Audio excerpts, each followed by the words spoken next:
The Lost Stradivarius by John Mead Faulkner, dramatized by Jeremy Front, with original music by Ilona Sekach.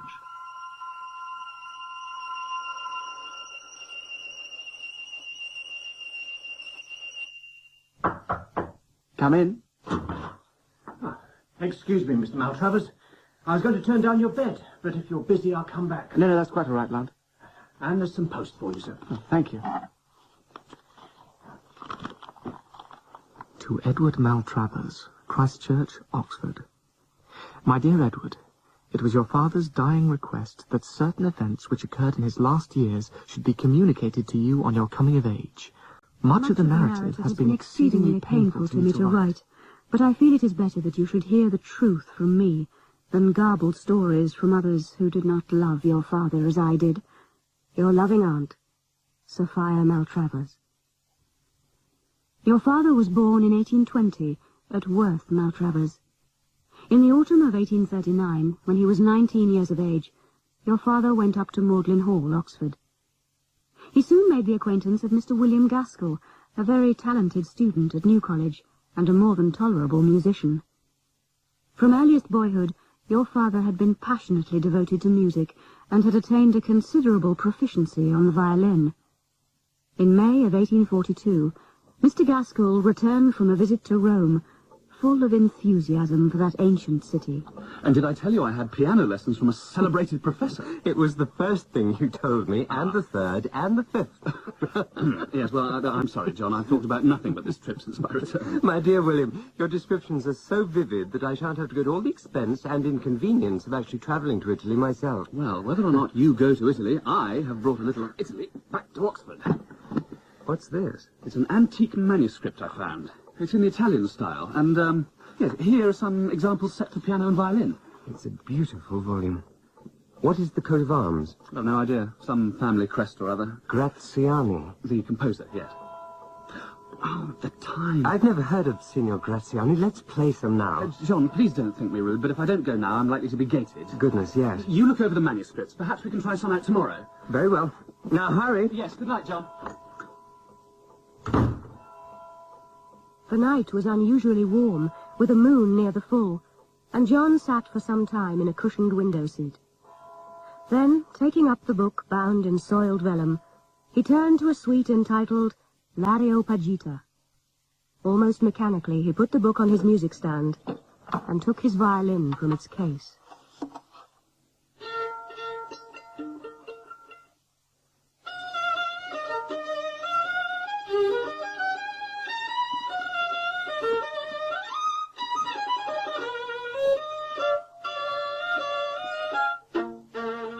As he played, my brother stood with his face turned to the window. So absorbed was he that he did not immediately turn when he heard a creak as someone sat down in his large wicker chair.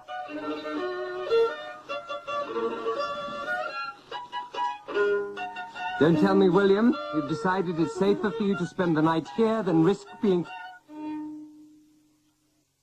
William? William? Are you out there? Very odd. Who's there? No one. John woke the next morning with a cooler mind, and one less inclined to fantastic imagination.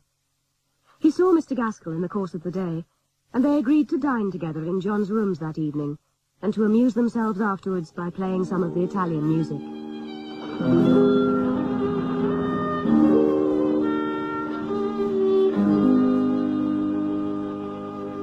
Bravo! Oh, I don't know. Nonsense, that was a splendid effort, and all read from sight. Well, I must say, Signor Graziani is a hard taskmaster. A little more port.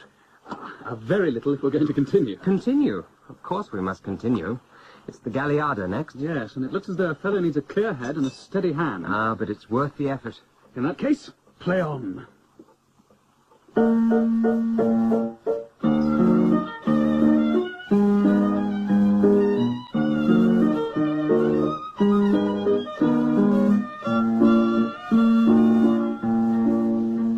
Very strange. Strange. Yeah, I thought I heard someone sit down in that chair just after we began to play. I noticed a similar effect last night. Some little time after you'd left, I was playing the Galliarda and The same piece? Yes. Well, there's your answer. Vibration. Clearly the wickerwork of your chair is in accord with certain musical notes. It's as good a theory as any. Well, now that we've solved the mystery, shall we continue? I shall not weary you by recounting similar experiences which occurred on nearly every occasion that the young men met in the evenings and played the Galliarda. But soon familiarity accustomed them to expect it. Then one night, when John was putting away his violin, Mr. Gaskell sat down at the piano as by sudden impulse and said, Johnny, I cannot stop tonight without playing the Galliarda. Why this sudden urge? Suppose all our theories are wrong. But we've discussed this at length and decided... I know, but indulge me for a moment. Suppose that some strange visitant, William... some lost soul comes here by night to hear us. I really can't believe... Hear me out. Some poor creature whose heart is bound up in that tune. Would it not be unkind to send him away without hearing that piece which he seems most to relish? This is very altruistic of you, but... Let's humour his whim and play the Galliarda. Very well. Let us play.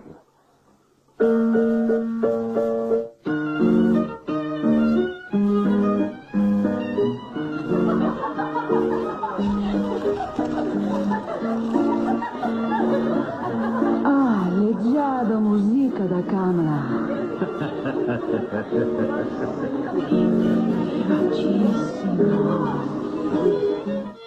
John? Are you unwell? My eyes... The light is dim, but you seem... It was becoming difficult to follow the score. Are you quite sure that's Yes. all? Yes, I simply felt a little faint. It was a foolish idea of mine. Here, drink a little water. Better? Yes. Thank you. You heard the chair? Yes.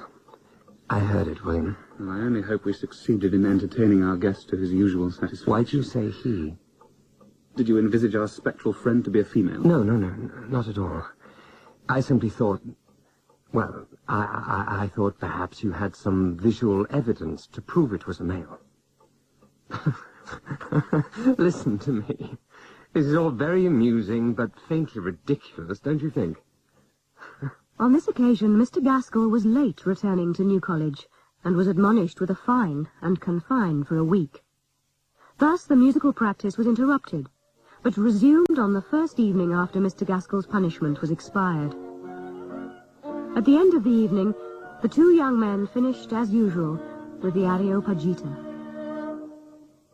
Mr. Gaskell sat in silence, as though lost in thought, and then said, You know, I cannot explain it, but each time we play the piece, an imaginary picture of some revel appears in my head. It really is most vivid. No doubt you are remembering a scene from some painting or other.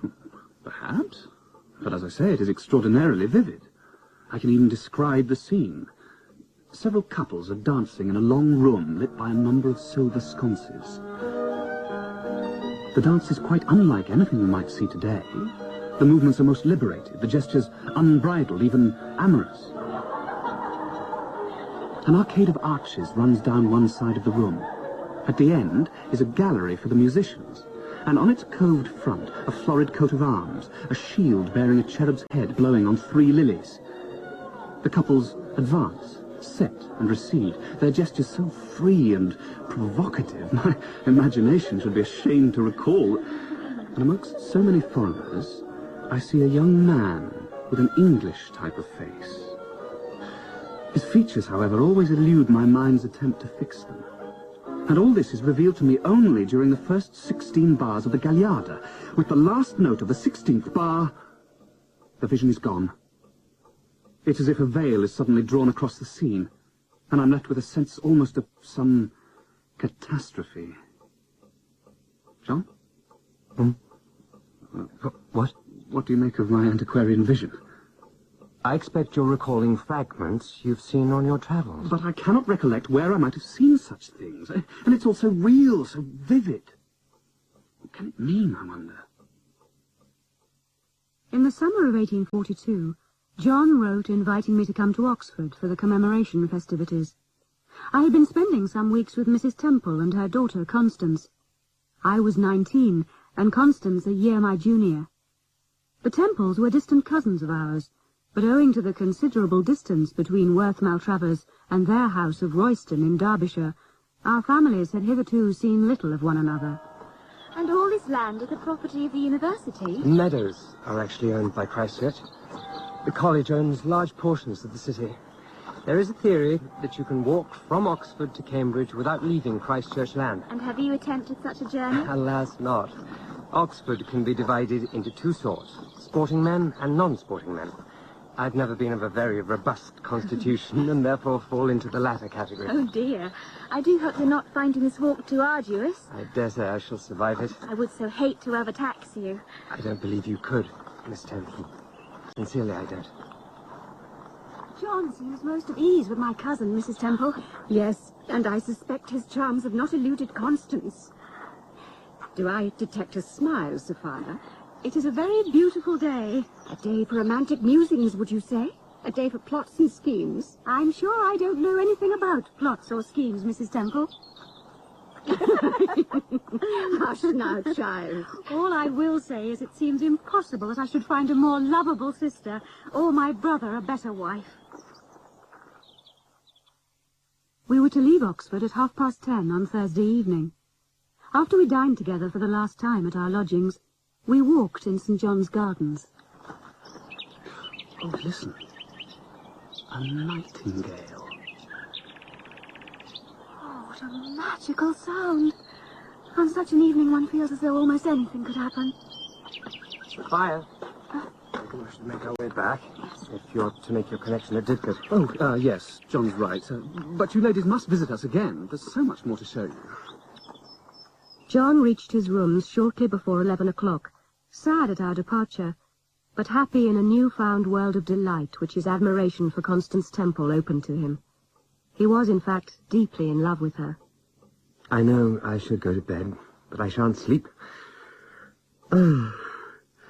Music. The Galliarda. I'll play for Constance and imagine we are dancing together.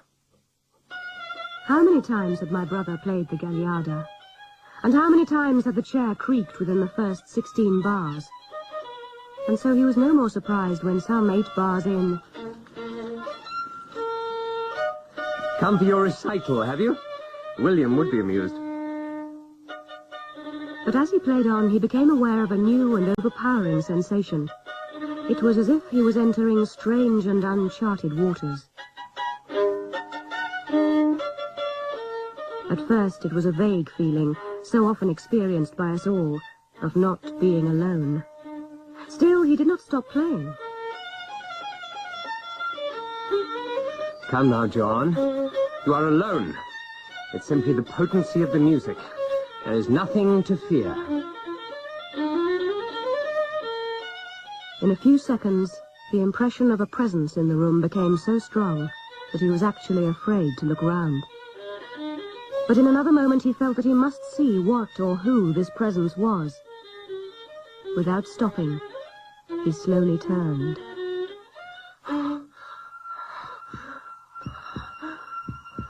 In the cold, clear, early morning light, he saw, seated in the wicker chair, the figure of a man. Who are you? The apparition remained still, eyes cast down, head resting on his hand in the attitude of one listening. He was perhaps 35 years of age, with a long oval face and high forehead. His hair was brown and brushed straight back off an exceptionally pale and bloodless face. Dear God, help me. John could not look away, yet equally he could not move, paralyzed with a fear, a terror he had never before known. There was something dissolute about the man, an air of corruption betrayed by the sunken eyes and hollow cheeks. In the name of God, what is this creature? Even his clothes indicated a life of decadence. The long cutaway coat embroidered with gold, the white satin waistcoat figured with rose sprigs, shoes of polished black leather with heavy silver buckles. Are you a projection of my imagination, or have I lost my senses? As my brother gazed at him, The phantom put his long white hands on the arms of the chair to raise himself. And still keeping his eyes on the floor, he walked towards a bookcase at the side of the room farthest from the window, and as he reached it, vanished. Not gradually, but like the flame of a candle, snuffed out. And when he reached this end of the bookshelf, gone, vanished. What vexes me is, if this man, or spirit of a man, has been sitting here night after night, why have we not both been able to see him? Believe me when I say you would not wish to see him. I think it is because our minds were dull and obtuse. Then why did it make its presence known to me last night? Because last night you were driven by an elevating force, the force of strong passion. You've confided in me your love for Constance and your deep sadness at her leaving. True. Well, this, combined with the power of the Galliarda, so exalted your mind that you became endowed, as it were, with a sixth sense. Come now, William, sixth sense? Whatever you want to call it. A heightened perception, which enabled you to see that which had previously remained invisible. And there is probably some link between this air and the history of the man you saw last night. What say we try a little experiment? Experiment? Let's play the Galliarda. I don't know, William. I'm not at all sure I'd welcome a repeat performance of last night. Come along, John. After all, this is our last opportunity of playing together for months. Very well. Excellent. John was very agitated, and as he commenced the Galliarda, his hands trembled so that he could scarcely play.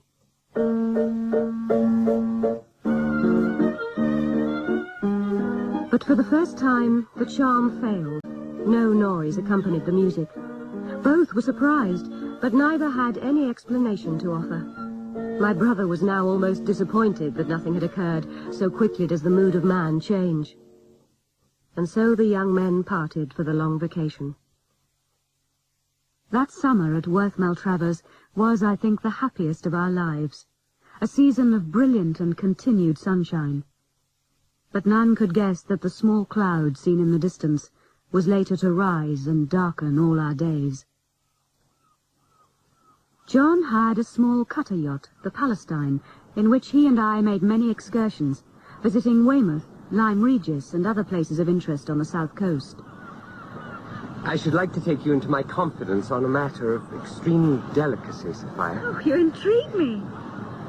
I believe I am in love with Constance Temple. But that is no secret. Indeed. I'm sorry, John, but your affection for each other was quite apparent during our visit to Oxford. Do I gather that you believe Constance's feelings to be reciprocal? I should be very surprised if you did not find a certain level of attachment from dear Constance. Mrs. Temple and I both recognized a compatibility. I see you have discussed my affections with Mrs. Temple, too. She is as fond of you as I am of Constance. So, you really do like Constance? I think of Constance as the dearest of sisters, and if you should marry... Sophia! If you should marry, I cannot think of a happier union. But John's mood was not to remain so sanguine. I knew my brother to be intense and at times withdrawn, especially when immersed in his music. But up until this point I was blissfully ignorant of the dark secret which had been troubling him. Do you believe in spirits, Sophie? I believe in the life everlasting, and I believe in the survival of the soul after the extinguishing of the physical life. There is something I feel I must confide to you, but which you may find distressing. If I tell you, you must promise to keep it a secret. I will tell no one, I promise. Very well. The relief in my brother's countenance was tangible as he unburdened himself of his experience. But I cannot describe my feelings of anguish and horror when he told me of the appearance of the man.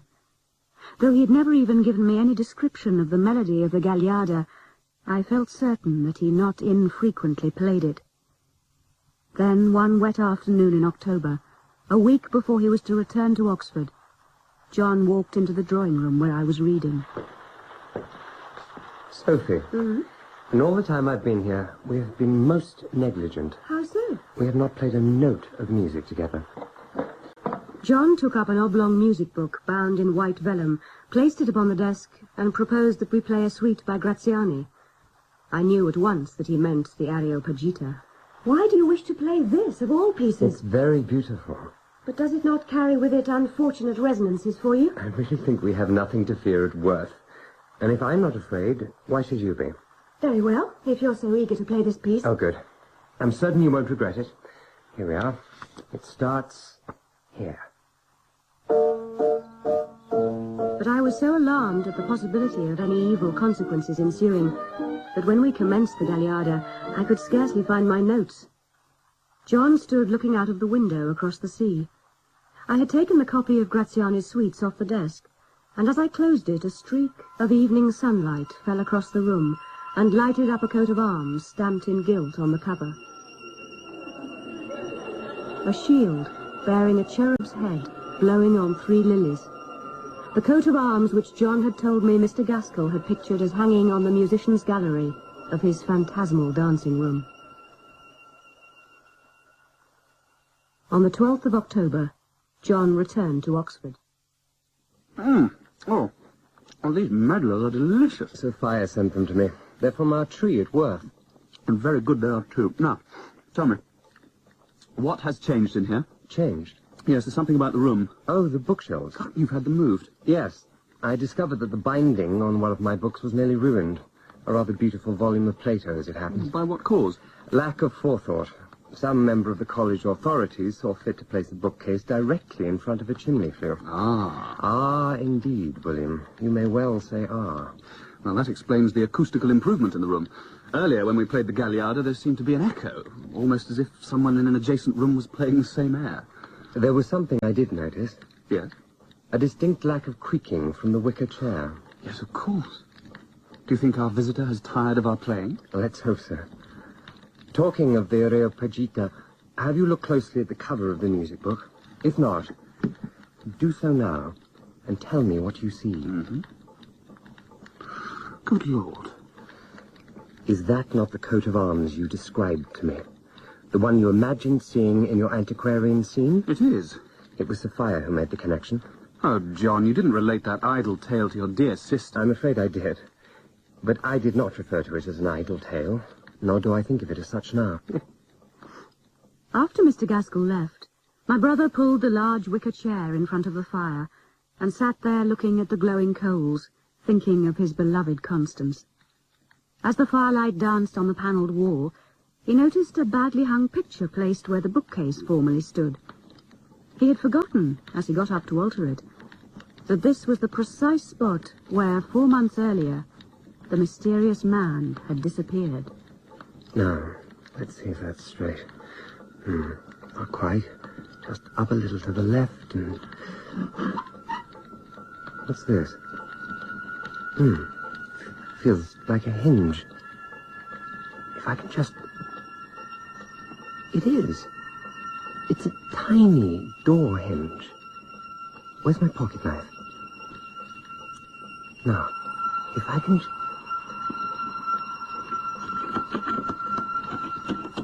There. It's definitely a door of some sort. But no handle and no keyhole. Perhaps if I prise... Come on. Come on. Success.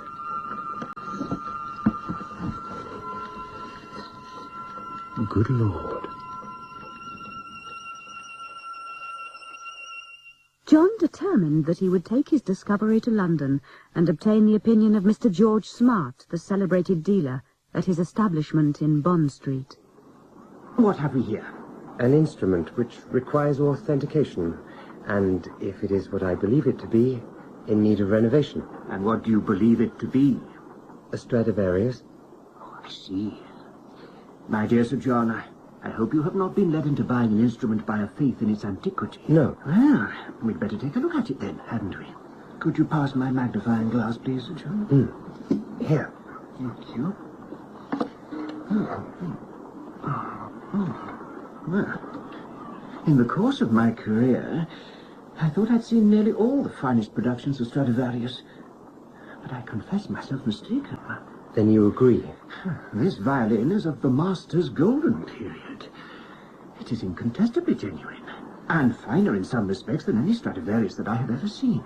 Not even excepting the famous dolphin itself. I knew it. Well, no connoisseur could hold it in his hand for a second and entertain a doubt of its authenticity. This violin is an exceptional instrument, Sir John. Exceptional. I am correct in thinking that you have recently come of age. You are. And is this an heirloom, perhaps? I discovered it whilst rummaging through an old cupboard. Oh, extraordinary. Must have been hidden there for years. Oh, indeed, indeed. It is a testament to the value of rummaging. Can it be restored to its former glory? Oh, yes. Yes. The interior appears to be in a strictly original state. The label is perfect. But if I'm not mistaken, I can see something higher up on the back which appears to be a second label. I've never seen an instrument with two labels. There. Now, this is the main and authenticating label. Antonius Stradivarius Cremonensis Facebat, 1704. The hand is remarkably clear. Yes, the ink seems scarcely dry. But can you see this smaller label? Just. The writing is rather faded and hard to make out. That is the hand of Antonio Stradivarius himself. Can you be certain it's his hand? Oh, yes, it is easily recognizable. Porphyrius Philosophus. There was a pagan philosopher, Porphyry. I cannot say. But did he not write a treatise against the Christians? I bow to your greater knowledge. If you'll leave the instrument with me, I'll give it due care and attention and ensure it's being properly strung. In the second week of December, John returned to Worth for the Christmas vacation. His manner appeared distant and secretive. At times I was content to believe that his thoughts were with Constance. At others, a dazed air which I observed, particularly in the morning, raised in my mind the terrible suspicion that he was in the habit of taking some secret narcotic. Under these circumstances, it was a great relief to me to receive a letter from Mrs. Temple inviting us both to spend Christmas and New Year at Royston.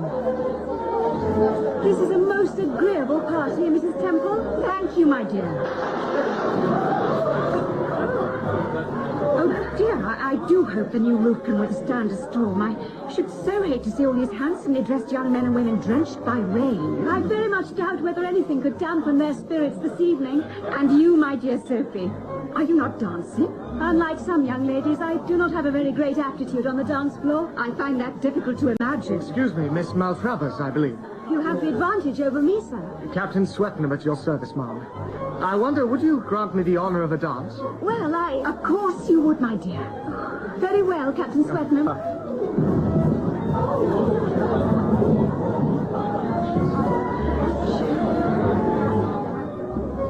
Come, Constance. We'll gain a clear view of the lightning picture gallery. Shall I call a servant to bring some candles? No! The darker it is, the better we will see the lightning. There! I told you! That was close. That 1, 2, 3, 4, 5, 6, What are you doing? 7, 8. That was closer. Count. 1, 2, 3, 4, 5.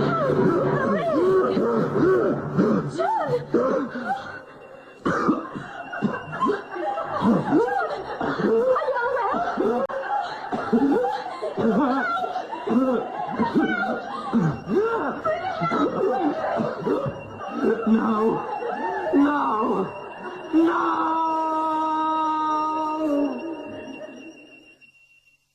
How is he, Doctor? I've given him a calming draught. Do you know what could have caused his collapse? Perhaps overexertion on the dance floor. He must be kept warm, and do not allow him to expend any unnecessary energy over the next few days. Thank you, Doctor. Not at all. You may sit by him if you wish. I will attend to Miss Constance. She had something of a shock. Yes.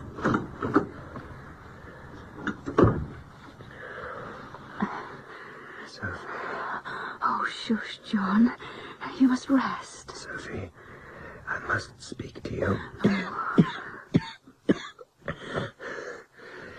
An hour ago, when I was sitting in the picture gallery with Constance, we'd been watching the lightning.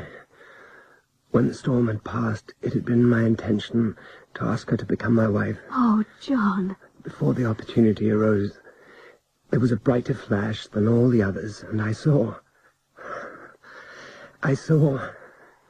standing in the gallery as close as you are now, I saw the man I told you about at Oxford. John, you are unwell. This very evening you have suffered a nervous collapse. Rest now, and tomorrow we shall... Dearest Sophie, I know what I have seen tonight, and what I saw last summer at Oxford are not phantoms of my brain. If I am not to believe the evidence of my senses, it were better at once to admit my madness, and I know I am not mad. Of course you are not. You must banish such thoughts immediately. Very well. Let us consider what such a manifestation could portend. He was exactly as I saw him in my rooms. The same pale, waxen face, the same sneering mouth. Shush now. It was as if he had been standing, listening to what we said. Did Constance see him? I do not know. I think not. You are wondering why he only appears to me. You think it is merely a delusion on my part. No, John. I can assure you it is no illusion. And this time there was a difference. When I saw him at Oxford, his eyes were always cast down. This time they were wide open. He was staring full at us. Shush. Shush. Try to calm yourself, my dear. We must trust in God. I'm sure that so long as we're not living in conscious sin, we shall never be given over to any evil power. I love Constance, Sophie. Oh, shush, I know. Oh, don't have any harm come to her. Promise me that you will never mention to Constance what I have seen this night or last summer at Oxford. I made this promise once before, and I affirm it once again. Thank you. Now, close your eyes and rest. The next morning, the doctor's verdict was grave. John was suffering from a brain fever, and his condition afforded cause for alarm. It was a winter's morning, with some snow falling and a high wind. I roamed restlessly about, and at last found my way to the picture gallery, which had formed the scene of John's adventure on the previous night. I had reached the end of the gallery, and sat down in the oriel window, watching the snowflakes falling sparsely. My thoughts were busy with John's illness. At last I turned away from the garden, and as I did so, my eyes fell on a remarkable picture, a full-length portrait of a young man. The same pale, waxen face, the same sneering mouth. He was staring full at us. It was the painted likeness of my brother's vision.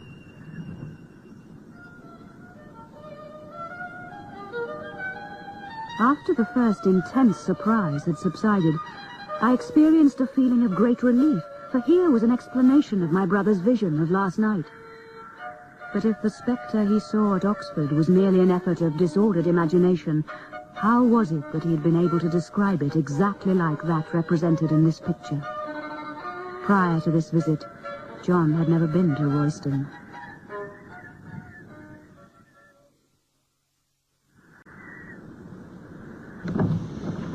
Sophie? Oh, I'm sorry, I startled you. Is there news of John? Is something the matter? No news, my dear.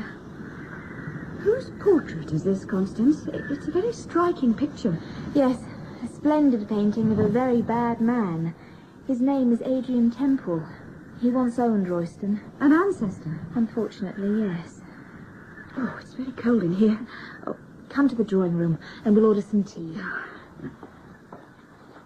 Though I said nothing more at the time, I remembered what my brother had said, that in the presence of this man he felt himself brought face to face with some indescribable wickedness. John's condition was deemed to be serious enough for him to be denied any visitors, and the doctor said that under the most favourable circumstances, a period of some weeks must elapse before he could be moved. Oh, Sophie, you've found the portrait of our reprobate ancestor. Yes. I'd rather that you should not exhibit any curiosity as to this man. Indeed, I wish that we'd not to call him an ancestor. Was Adrian Temple really all that bad? I knew little of him myself.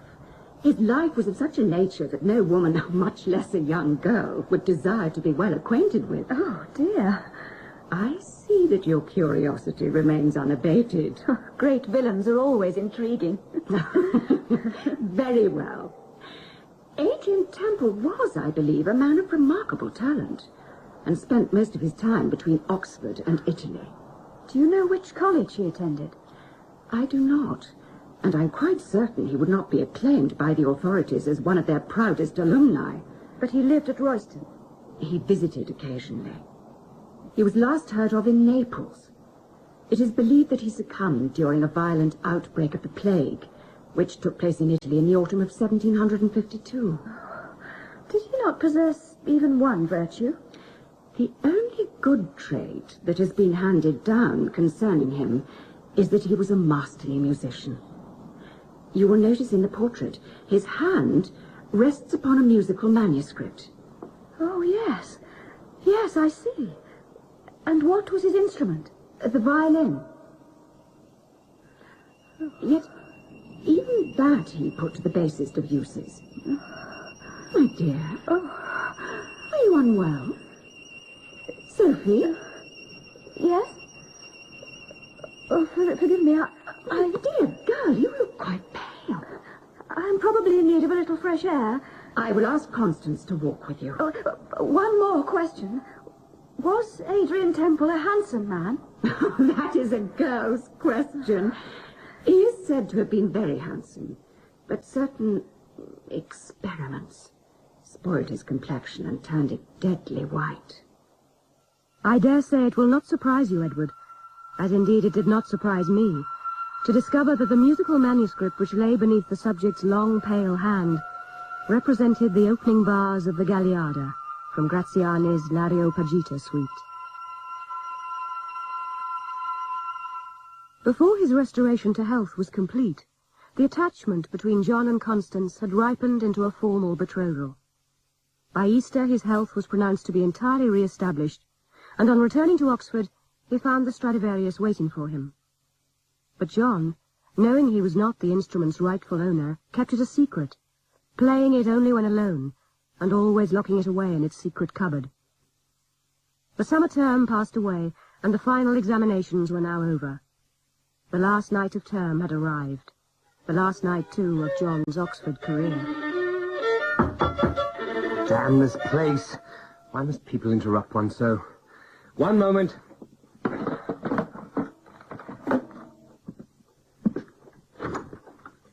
Johnny. Oh.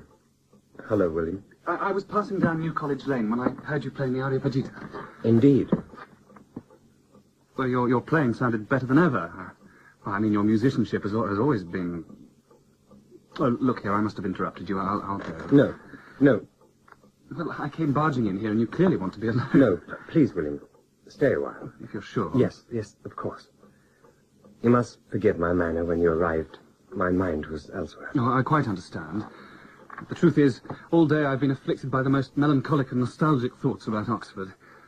And amongst my happiest memories are the hours spent with you in this room, playing music.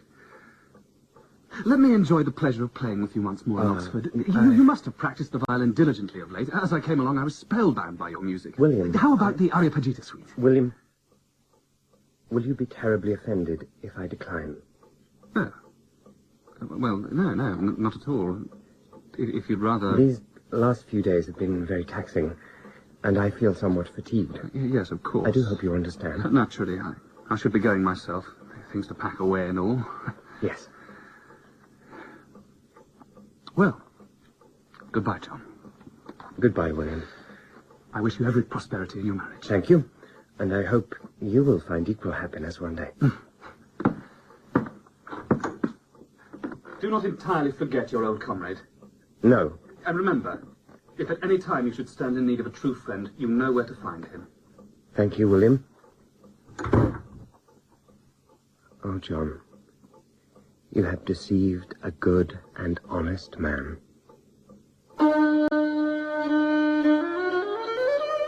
The summer was spent by us in the company of Mrs. Temple and Constance, partly at Royston and partly at Worth Maltravers.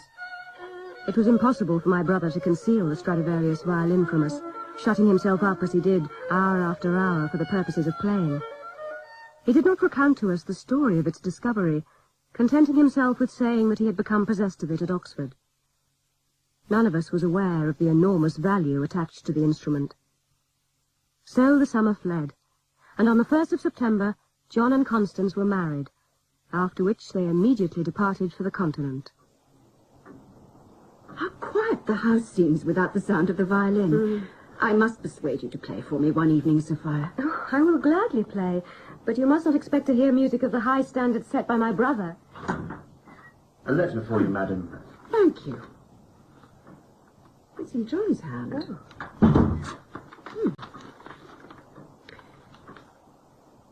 Oh, they've journeyed through Basle to Lucerne, thence proceeding by the Simplon Pass to Lugano and the Italian lakes. Oh, how wonderful it all sounds. Oh, Is something wrong? no, it's just they have decided to go further south than they had first intended. The letter was posted in Rome, and they were moving on to Naples. I expect they wish to take full advantage of so long a journey. I have heard that the Neapolitan air is rather unhealthy. Jean sends his fondest regards to you, my dear, and says he will write again soon. After the first few weeks, we neither of us received any more letters from John. It was always Constance who wrote, and even her letters grew much less frequent. Ere long, we both perceived that her tone was more constrained and formal than before. I began to fear that all was not as it should be. October came and went, and still we had no intimation that their return journey had commenced. Then we received a letter from Constance, which very much alarmed us. My dearest mother and Sophia, my apologies for the pause in our communication, but the events I am about to relate have fully occupied my time of late. John has been ailing with nervousness and insomnia. Though he is very much enamoured of Naples, I do not think that a continued residence here would suit his health, as the airs rising in the evening from the bay are unwholesome. 2 days ago, John suffered from a strange restlessness which increased after we had retired for the evening.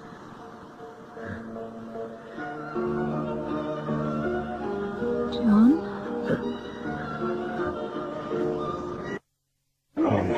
What is it, John? Ho fatto molto perverso. Oh, shh. Try to calm yourself. Il demonio. It's just a dream, my dear. Il diavolo.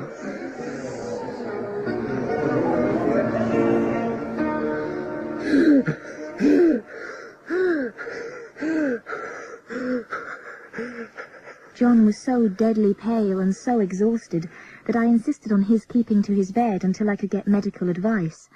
The doctors fear that he had been attacked by some strange form of malarial fever, but I can report to you now that he is receiving good care and appears to be over the worst. I would wish to have written with happier news. However, my husband's health improves daily, and I hope soon to write with news of our imminent return. John and Constance finally returned to England and reached Worth just before Christmas. My dear John, Constance, Sophie. you must be exhausted, my dears. And John, how are you feeling? Quite well, thank you. We were terribly worried about you. I'm sorry for that.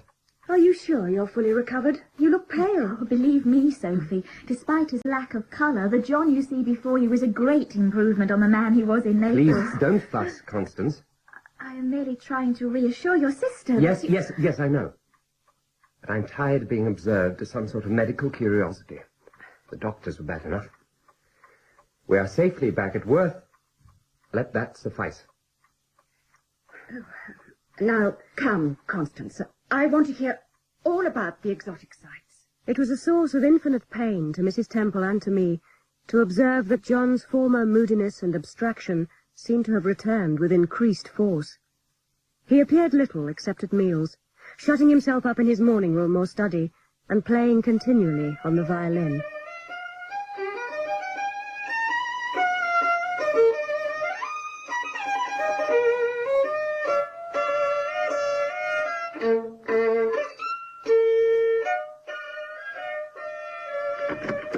Locked. John dear. John? Who is it? Constance. What do you want? Would you let me in, John? I find it difficult to speak through a locked door.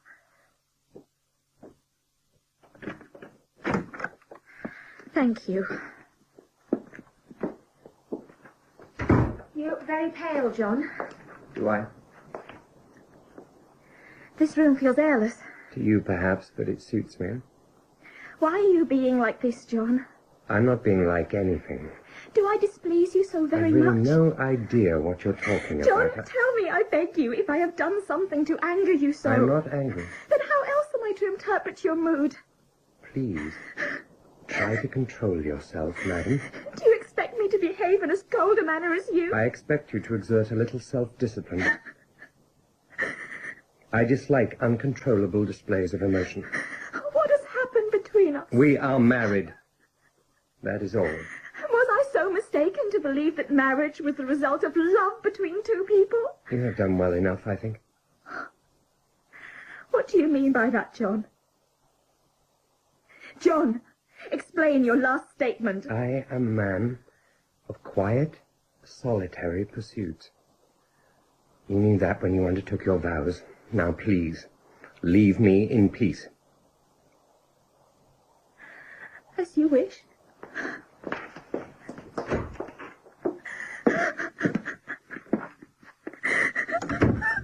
Constance! What on earth's the matter, my dear? Hush, Sophie. John must not hear us. Oh, he can hear nothing when he's playing. Now tell me what has upset you so. I cannot be disloyal. I see. All I desire is to be a good wife. I cannot understand why John rejects me in this way. I am truly sorry and ashamed that my own brother should mistreat you in this way. It is not always so. There are times when he can display the utmost warmth and tenderness. And then, such coldness, Sophie. How can a man's nature change so completely?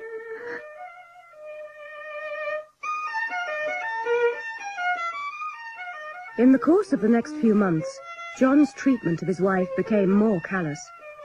The only consolation I could offer Constance was to persuade her that John's estrangement was merely the result of some physical infirmity. He refused all efforts to place himself under the care of a doctor. It was therefore with no ordinary pleasure and relief that we heard my brother announce quite unexpectedly one morning in March. I've been thinking lately that it might be efficacious to my health if I were to have a change of air. So I have made up my mind to go away for a while. Oh, that is good news, is it not, Constance? It is. This is just the right time of year to visit Royston. Oh, yes, I remember the spring flowers looking... I won't be going to Royston. I feel I need a complete change of climate. I'll be leaving for the continent almost immediately. I see. I hope you will understand, but I feel I must undertake this journey alone. Yes. Yes, of course. Naturally, I will take Parnham with me, but I think it is best for me to be without normal society for a while. You will write, John. Yeah, as soon as I arrive. Might we inquire as to your destination? I have not decided. South is all I can say as yet. For nearly a month, we had no word of him. How is Constance today? She slept well enough, I believe. Dr. Empson is with her now. Still no word from John? A letter arrived by the early post. Oh, what news? Very little. Oh. In fact, nothing other than an address to which she might write if she wishes. I see. And where was the letter posted? Naples. Here. The Villa de Angelis at Posillipo. I cannot tell you how distressing I find this entire business. You must not feel that way, my dear Sophie. None of this is your fault. John is his own man.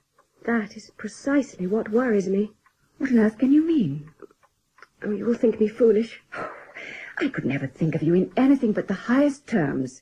Now tell me what worries you. While John was at Oxford, he claimed to have experienced an extraordinary phenomenon. Phenomenon? A manifestation. Do you mean he saw a ghost? For want of any other explanation, yes, a ghost. Whatever it was, the vision horrified my brother, and he became convinced it was a force of some evil. Now, Sophie, John was always of a somewhat nervous disposition, was he not? Yes, but Then why should you attribute his present state of mind to supernatural influences? the time he fell ill in the picture gallery at Royston, John took me into his confidence and swore me to secrecy. He said the same apparition which so terrified him in Oxford appeared to him again that evening. My dear girl. Oh, I said you would think me foolish. Not foolish. I believe you to be a loyal and loving sister, and I know you would do anything to help your brother or excuse his actions. All I can say is I knew my brother's sweet nature before these incidents. I have witnessed his moods, his depressions, and something has changed in him. I pray to heaven that he is suffering from some nervous disorder, but I cannot entirely dismiss the thought that something or someone is exerting a malign influence over him. Come in. Excuse me, ladies. Oh, Doctor, and how do you find Constance today? Very well. Good. One might even say she's in the full bloom of health. But she seems so frail of late. Mrs. Temple, Miss Sophia, I am pleased to be the bearer of good news. You should prepare yourselves for a new family member. Oh, grandchild. Indeed, and a very grand child I'm sure it will be. I must go to her at once. Will Sir John be away long? Well, we do not know. Oh, but he's sure to return immediately on receiving this news. I confess to you that I feared my brother's recent strangeness had prepared me for wild behaviour on his part, and it was with a feeling of extreme relief that we received a short note from John saying that he was already en route for England. Your mother, grandmother, and I returned to Royston, and were soon joined by your father. His pallor was as remarkable as before, but he was visibly thinner, and his strange mental abstraction and moodiness seemed little abated. How well Sophie plays. Don't you agree, John? Sophie. What about her? I was remarking on her proficiency as a musician. She has innate talent, but doesn't work hard enough at cultivating it. I think she plays very well. I say nothing Sophie would not say herself. What a beautiful afternoon. The sky is a perfect clear blue canopy. Apart from one tiny cloud. I see no clouds. There, just above the copse. Oh, yes. I wondered whether you should come in out of the sun, Constance. Yes, I've been sitting out since luncheon. The afternoon heat is so intense. It is always the surprise that complete inactivity can fatigue one so... Can you manage, my dear? Perhaps John would help you. No, I can manage, thank you. Oh, I shall lie down for a while.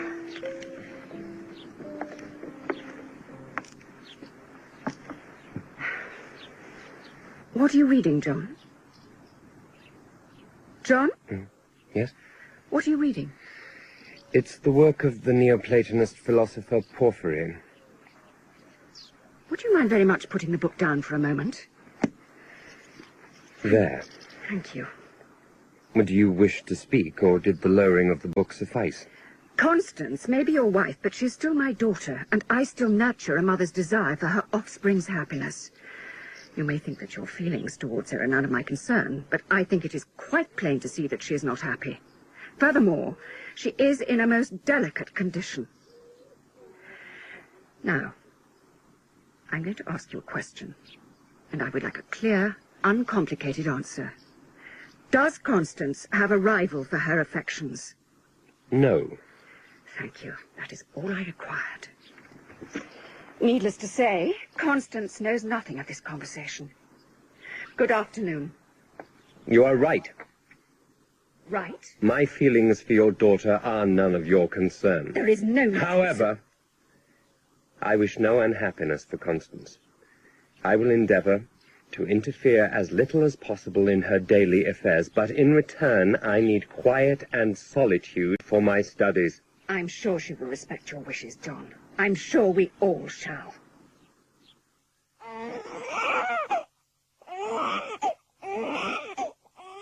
Your birth, my dear Edward, followed very shortly.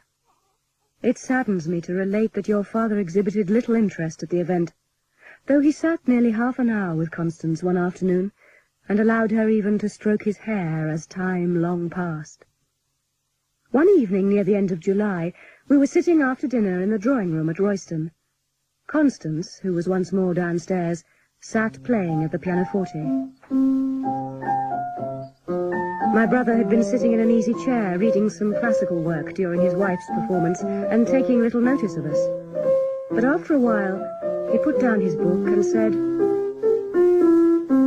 Constance, if you will accompany me, perhaps we could play a little while. Oh, yes, John. I would be delighted. It has been a long time since we have played together. Oh, all the more reason to do so now. What would you like to play? Let us try the Areopagita by Graziani. I ought to warn you I am not at all familiar with the piece. It won't take you long to familiarize yourself with the melody. Once heard, it's not easily forgotten. Very well. I shall try my best.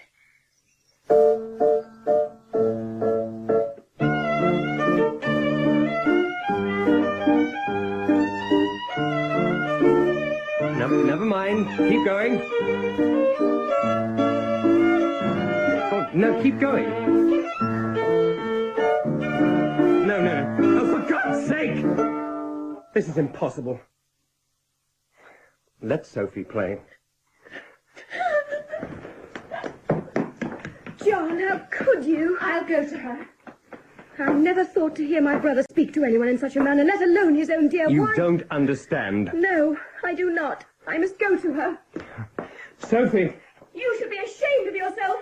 I am certainly ashamed of you. Sophie! Oh, John, what has become of you?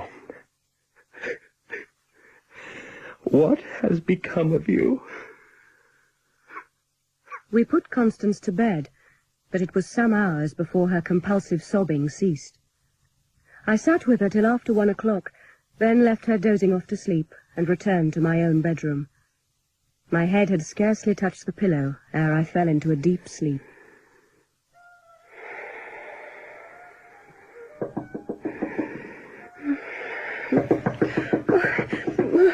What is it? Sophie, let me in. Oh, wait 1 moment. Oh, dearest Constance, you should not be up at this hour. Come back to bed, you will take cold. Do you hear nothing? Hear what? Oh, that detestable melody. I will try to persuade him to stop. Go back to bed, my dear. No, I must come with you.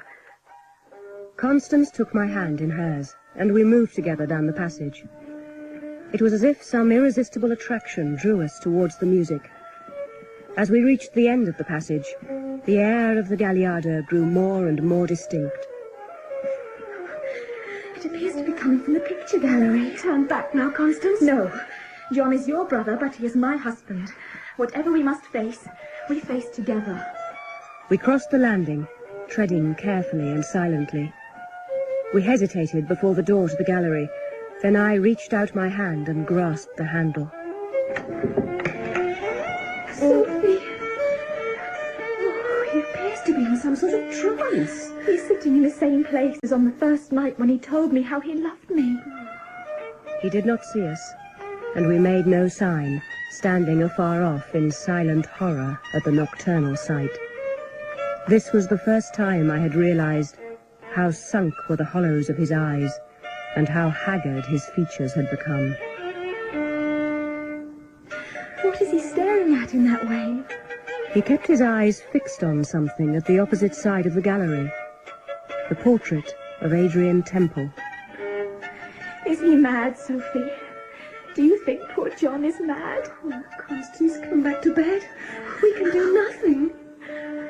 As we crossed the landing, Constance stopped and looked back for a minute with a heartbroken yearning at the man she loved. It was the last time she ever saw him.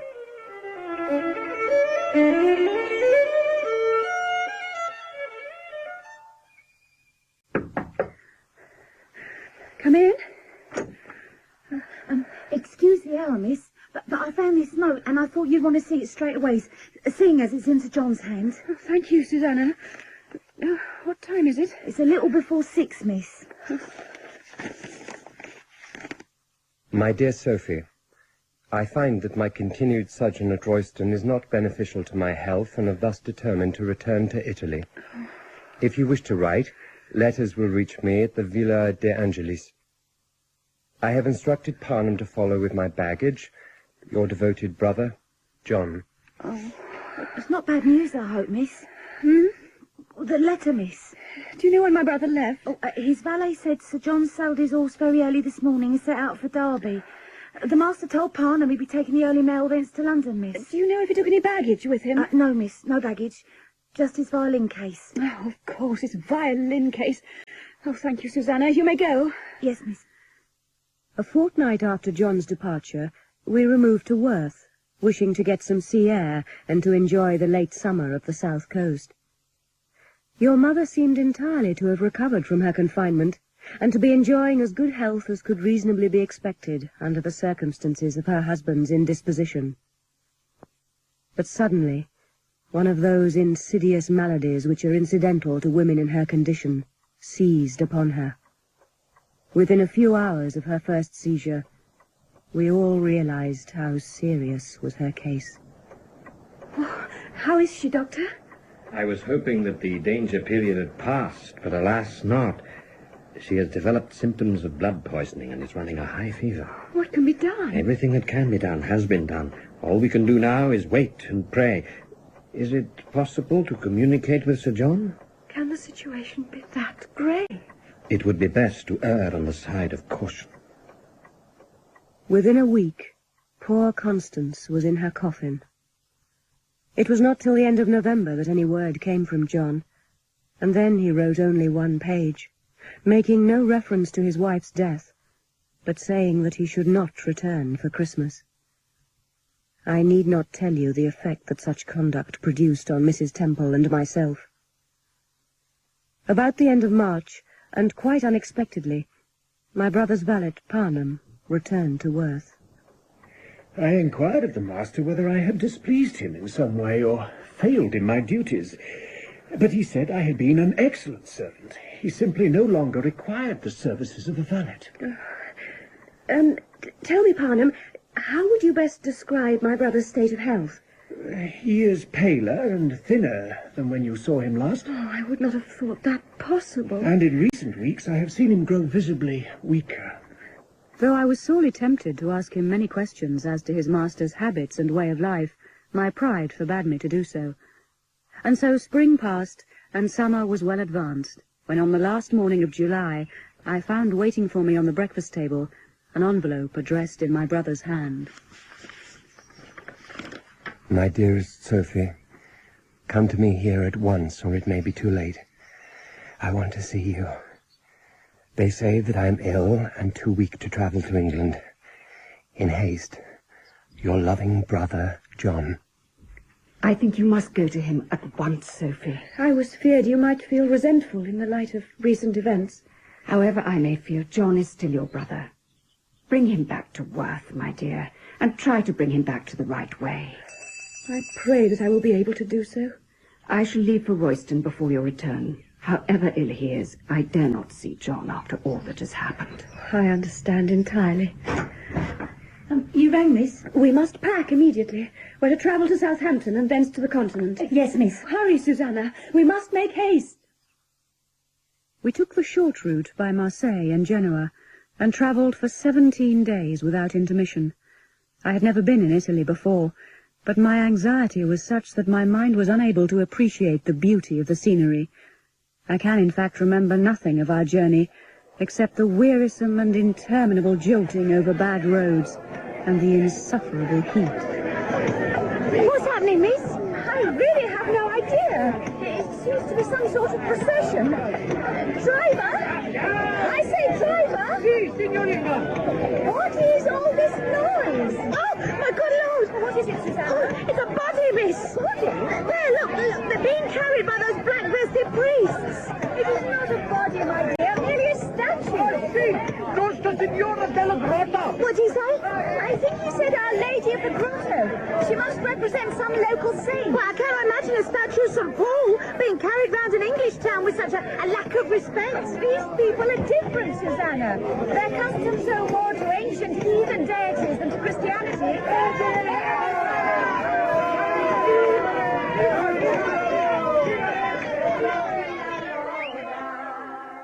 Just as the sun came up over the sea, we arrived at the Villa de Angelis.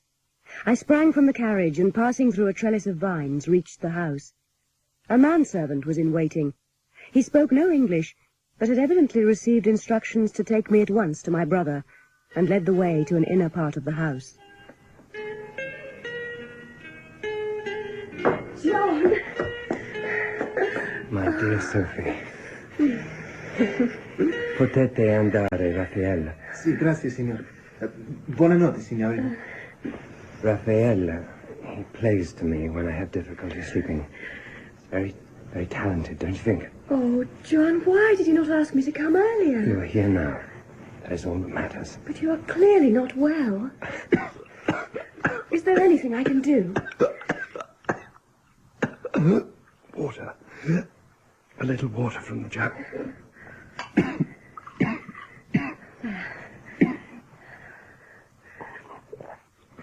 Please, will you allow me to see if there is an English doctor in Naples? No. But, John... I'm quite content with the care of my Italian doctor, Signor Baravelli. He visits me almost daily. You should not be here, John. This place does you no good. I know that now. And I hope to be able to return with you to England shortly. When? We could make arrangements almost immediately. Soon, Sophie, soon. The doctor tells me that I'm suffering from some sort of consumption, and that I must not expect to live long. Oh, John! Hush, hush now. I fully intend to see Worth once more, and to feel again the west wind blowing in the evening across from Portland, and smell the thyme on the Dorset Downs. You see, already I feel a little stronger. Well, I am here now, and it is my sole intention to take you back to Worth at the first opportunity. I had spent near a week at the Villa de Angelis. John's manner to me was most tender and affectionate, but he showed no wish to refer to the tragedy of his wife's death, or to attempt to explain in any way his own conduct in the past. He spent day and night reclining on his sofa and speaking little. The Stradivarius lay nearby in its case. He had apparently lost that taste for the violin which had once absorbed so much of his attention. Indeed, the bodily strength necessary for its performance had now failed him. What are you staring at, John? Just the fishermen setting their nets. It never changes. It imbues me with a strange stillness. The feeling that this same scene has played itself out for centuries past and will continue to do so for centuries to come. Have you heard of Vedius Pollio? No. Well, he was a great epicure, and it was here that he built himself a famous house. He called it by two Greek words meaning a truce to care, hence the name of this place, Posillipo. I wondered what the name meant. Here he cast aside his vexations, but they were lighter than mine. Come now, John. Posillipo has brought no cessation of care to me. I do not think I shall find any truth this side of the grave, and beyond, who knows? You must not speak that way. We will soon be back at Worth, and then your cast of mind will be quite different. Just you wait. I have instructed Raphael to prepare a carriage to take us into Naples tomorrow evening. Are you sure this is wise, considering your state of health? Yes. I feel somewhat stronger, and there is something I wish you to see. I have made some investigations in Naples, which have led me to a strange discovery. Very well. After that, we shall return to England at once. Oh, John, I've been waiting to hear you say that. I shall make preparations to leave immediately. Yes. Do that, dear Sophie. Do that. There is no hope for me here.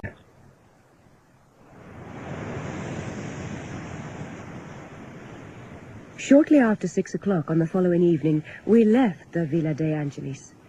We arranged a sort of couch in the landau with many cushions for my brother, and he mounted into the carriage with more ease than I had expected. I sat beside him, with Raphael facing me on the opposite seat. In the Via del Giardino, the houses were of great height and overhung the street so as nearly to touch one another. Many of the houses were large and dignified, though long since parcelled out into smaller tenements. It was before such a house that we were at last brought up. What is this place?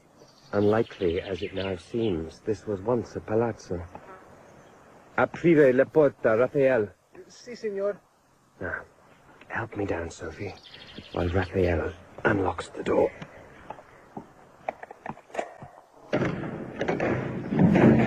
Come, Sophie. Follow me, but walk with caution till your eyes have accustomed to the gloom. Very well.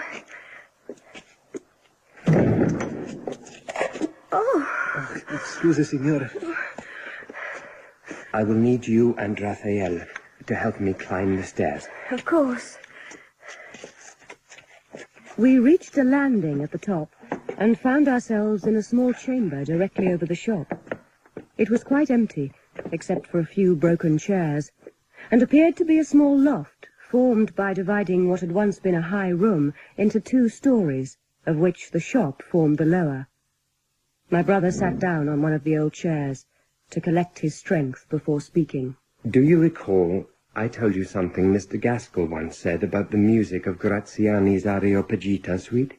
I remember you said it had a peculiar effect on his imagination. The Gagliarda especially called to his thoughts a picture of a hall where people were dancing. Yes, I remember. At the end was a gallery or balcony for the musicians, which carried on its front a coat of arms. A shield, bearing a cherub's head, blowing on 3 lilies on a golden field. Your memory is very acute. The detail surprises even me. The picture which he drew was more than a fancy, for we are at this minute in the very hall of his dream. Oh, John, you allow fancy to rule over reason. There may be some similarity between this room and the one... This is the room, Sophie. Believe me, this is the room. This miserable floor on which we stand is a later addition, but look up. Now, what do you see? There are traces of some rich decoration. And there, ahead of you? Which is nothing but a carved and whitewashed dado. Move closer. Now tell me what you see. A shield. And? There are remnants of gold leaf. And what else? Look closer. Oh. Now tell me what you see, Sophie. A cherub's head with 3 lilies. That is the shield of the old Neapolitan house of Domacavalli. Oh, this is all too strange. It is the shield Mr. Gaskell dreamt of. Oh. Behind it is the balcony on which the musicians sat. From it they looked down on the hall and the dancers. Come, Sophie. I will take you downstairs, that you may see if the description tallies.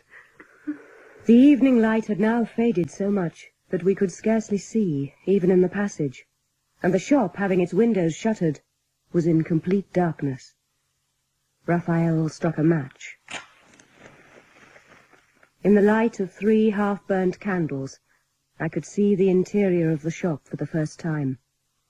In one corner, I noticed that the earth which formed the floor had been turned up by spades, and a large stone was thus exposed below the surface. The stone had an iron ring attached to it, and seemed to cover the aperture of a well or vault. There. Do you see the 2 arches at the back of the shop? I do. They are part of the arcade which once ran down the whole length of the hall. Think, Sophie. On a summer's night about 100 years ago, dancing was going on in this hall. I find it difficult to imagine a scene of gaiety in such decayed surroundings. The tune that the musicians were playing in the gallery was taken from Graziana's Areopagita suite. Must we stay here? Gaskell often told me that when he played it, the music brought with it a sense of some impending catastrophe, which culminated at the end of the first movement of the Gagliarda. I do not like this place, John. It was just at that moment that an Englishman who was dancing here was stabbed in the back and foully murdered. John, what are you doing? Help me. Raphael.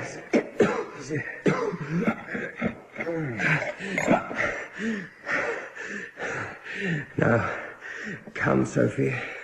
Follow me. Where to? What is down there? Follow me. And let this be an end to it. I do not know what it was I expected to see, but I had an uneasy feeling that I was on the brink of some evil and distressing discovery. There. At the foot of the stairs I saw something lying as the light from the candles fell on it from above. At first I thought it was a heap of dust, but on looking closer, it seemed rather a bundle of rags. As my eyes penetrated the gloom, I saw there was about it some tattered cloth of a faded green tint, and almost at the same minute, I seemed to trace under the clothes the lines of a human figure. What is it? It was a man. Oh, God, help us! Do you know whose bones those are? Let us go! Oh, release me, John. I cannot bear this. There are foul vapors here. That is Adrian Temple. After it was all over, they flung his body down the steps, and here he lies, dressed in the clothes he wore. Let me go!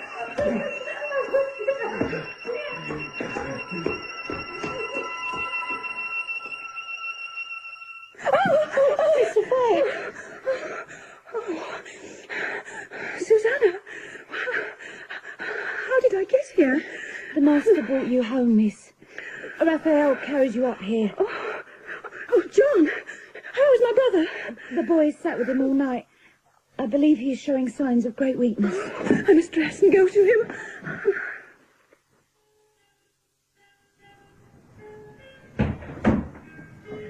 John, are you unwell? Shall I call for Dr. Baravelli? I do not need a doctor, Sophie.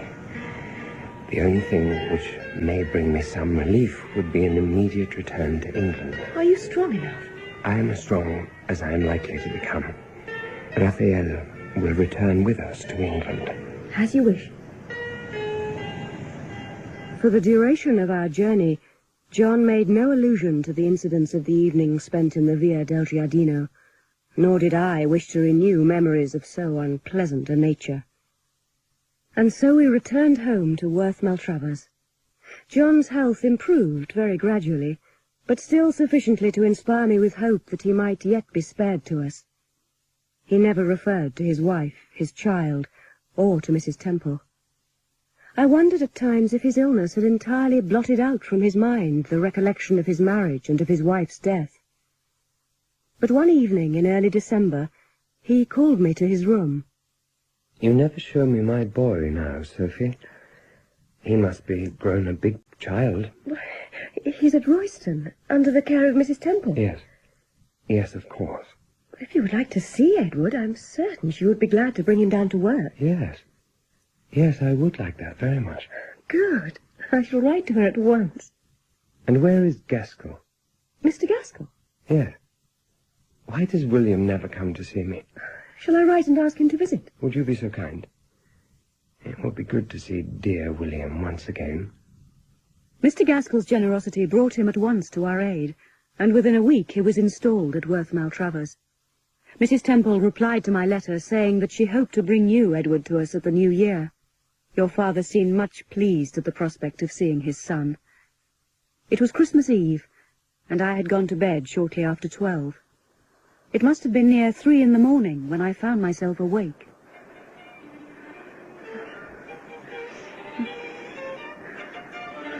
Oh,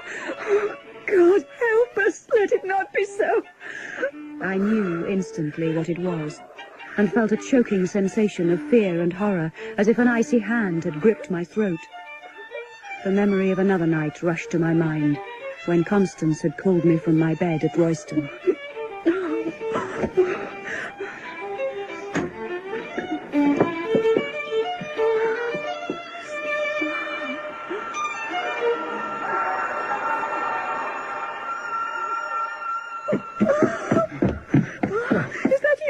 No, Sophie, it's William. I feared you might be alarmed. Did you hear it? John has been walking in his sleep. He managed to take up his violin and he was playing in some sort of a trance. Oh, but that sound, that was not a musical note. No, just as I reached him, something in the violin gave way. It was the discord caused by the slackened strings. I pray I may never hear the like of it again. The sound roused him at once. Control your alarm for his sake and your own. It's better that he should not know you've been awakened. You're right. Thank you, William. Good night, Sophie. Good night. Oh, and, Merry Christmas.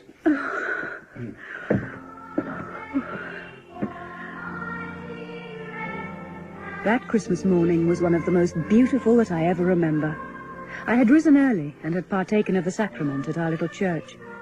Mr. Gaskell met me in the hall on my return. Good morning, Sophie. Good morning. Have you seen John yet? I have, and it is good news. He seems decidedly better. Oh, that is good. More, he desires that we take our breakfast with him in his room. Well, then, let's waste no time in doing so. Before we had finished breakfast, the sun beat on the panes with an unusual strength and brightness. His rays cheered us all, and it was so warm that John wheeled his chair onto the walk outside. Morning service. I should like to go to church. You and I have always been on Christmas morning, Sophie. And Constance would have wished it had she been with us. Is something the matter? No, it's nothing. I think John would take no harm in attending the morning service, providing the church is warm. It was exceedingly warm earlier this morning. Well then, we shall all go. I'll just fetch my cloak. My heart was full of profound thankfulness for the signs of returning grace to my dear brother on this happy day. I was ready dressed and had just entered the library when Mr. Gaskell stepped hurriedly through the window from the terrace. Sophie, John has fainted. Oh! Run for some smelling salts and call Carmen. Yes. There was a scene of hurried alarm, giving place ere long to terrified despair. Parnham mounted a horse and set off at a wild gallop to Swanage to fetch Dr. Empson. But an hour before he returned, we knew the worst. My brother was beyond the aid of a physician. His wrecked life had reached a sudden term.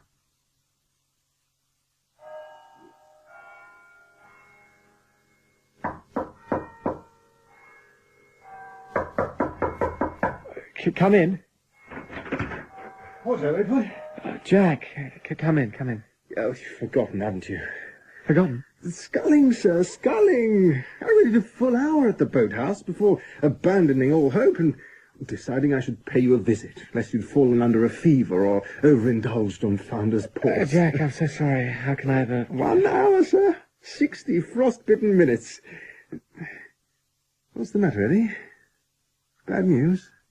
It is in a sense. It's a letter from my Aunt Sophia concerning the circumstances which led to my father's death.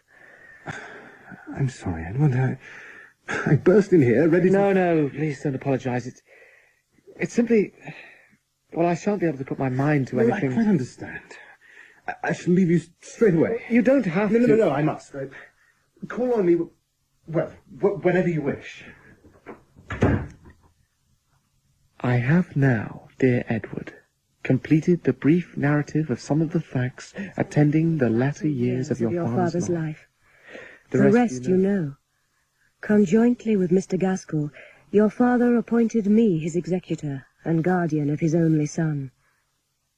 There is little more to add, except to tell you that 2 months after we consigned John to his final resting place, Mr. Gaskell and I lit a great fire in the library at Worth. For what we are about to do, I fear I shall probably be blamed by those who would exalt art at the expense of everything else. You do not act alone, Sophia, and it is a reproach I'm content to bear. I'm not unreasonably superstitious, yet I feel so great an aversion to this violin that I would neither suffer it to remain at Worth nor pass into other hands. Do you have the book containing the Areopagita? Here. Then let the deed be done. Forgive us, John.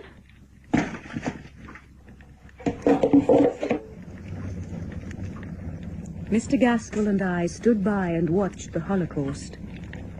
The bright flames jumped up and lapped it round, throwing a red glow around the violin. As we watched it, the scroll took form, and as the wood smouldered, something began to appear, something we had never seen before. It was cut so that the deep lines revealed the profile of a man. It was a wizened little face, with sharp-cut features and a bald head. A head of the pagan philosopher, Porphyry.